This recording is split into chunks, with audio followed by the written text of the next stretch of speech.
In this video, I will show you how you can fix if the Allow Access to Photos option is missing on your iPad. Now, if you want to give a specific app the permission to the photos, but if the option to give the permission is missing, first of all, just open the app to which you want to give the permission to the photos. For an example, I will open YouTube. Now just go to the section where it prompts you to give the iPad the permission to the photos. Now after you go to that section, then just select Allow full access to give that specific app the access to the photos. But for example, if that pop-up option did not appear on your iPad, as I have over here, then just go to your home screen and open Settings. And under Settings, just tap on Apps. From this app list, just look for the app to which you want to give the permission to the photos. For an example, I will select YouTube. Over here, you will find the option for photos. Now just tap on it and give that specific app the permission to the photos.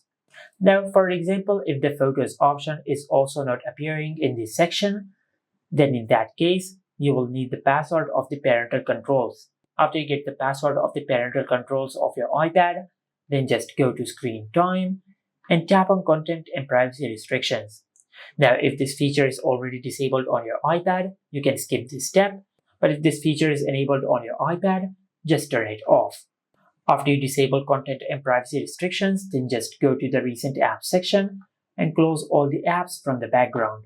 After you remove all the apps from the Recent Apps section, then just go back to Settings, and over here, just tap on Privacy and Security. On this page, just look for the option for photos.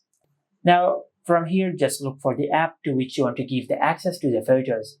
In our case, it is YouTube, so I'll select YouTube, then tap on Full Access. Now just select Allow Full Access, and after you do that, you will give that specific app the access to the photos on your iPad.